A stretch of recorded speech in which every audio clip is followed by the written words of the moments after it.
ડભોઈ શિનોર ચોકડીનું શૌચાલય તાળાબંધી હાલતમાં સ્વચ્છ ભારતના દાવાઓ વચ્ચે મહિલા મુસાફરો ભારે હાલાકીમાં।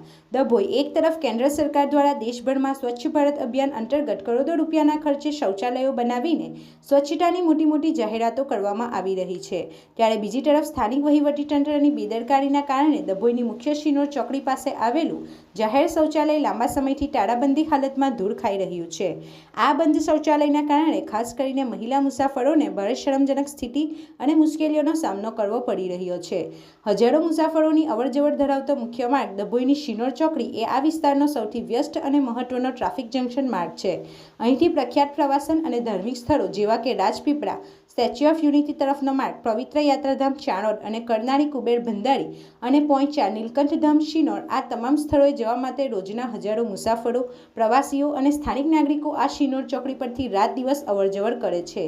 એવામાં આટલા મહત્વના લોકેશન પર જ જાહેર શૌચાલય બંધ હોવું એ તંત્રની ઘોર ઉદાસીનતા દર્શાવે છે। પુરુષો તો ગમે ત્યાં જશે, પણ મહિલાઓ ક્યાં જાય? મુસાફરોનો આક્રોશ। અહીંથી પસાર થતા સ્થાનિકો અને મુસાફરોમાં તંત્ર સામે ઉગ્ર રોષ જોવા મળી રહ્યો છે।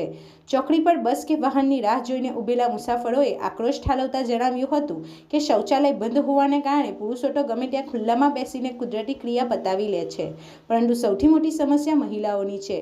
નાની બાળકીઓ અને મહિલાઓએ કલાકો સુધી અસહ્ય પીડા સહન કરવી પડે છે અથવા શરમજનક સ્થિતિમાં મુકાવવું પડે છે। શું તંત્રને મહિલાઓની આ અગવડતા દેખાતી નથી? ક્યારે જાગશે ડભોઈ નગરપાલિકાનું કુંભકર્ણી તંત્ર? સ્થાનિક લોકમુખ્ય ચર્ચાતી વિગતો મુજબ સરકારી ગ્રાન્ટમાંથી લાખોના ખર્ચે શૌચાલય બનાવી તો દેવાયું, પણ તેની જાળવણી અને સફાઈના નામે મીંડું છે। ડભોઈ નગરપાલિકા અને લાગતા વળગતા ઉચ્ચ અધિકારીઓ આ ગંભીર સમસ્યાથી અજાણ હોય તેમ આંખ આડા કાન કરી રહ્યા છે।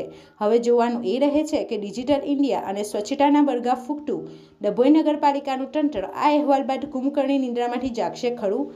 શું શિનોર ચોકડીના શૌચાલયના તાળા વહેલી તકે ખોલીને તેને જનતા માટે કાર્યરત કરવામાં આવશે, જેથી મહિલાઓની મુશ્કેલીઓનો અંત આવે? મુસાફરો અને સ્થાનિક જનતા દ્વારા તાકીદે આ શૌચાલય શરૂ કરવાની ઉગ્ર માંગ ઉઠવા પામી છે। મુસાફરોની એક જ માંગ, તાળા ખોલો, મુશ્કેલી હટાવો। રિપોર્ટર ફજર રજાક ખત્રી સાથે ગુજરાત અદ્ભુત ન્યૂઝ ગુજરાતી। આપણી આસપાસ બનતી ઘટનાના સમાચાર જોવા માટે ગુજરાત અદ્ભુત ન્યૂઝ ગુજરાતીને લાઈક કરો।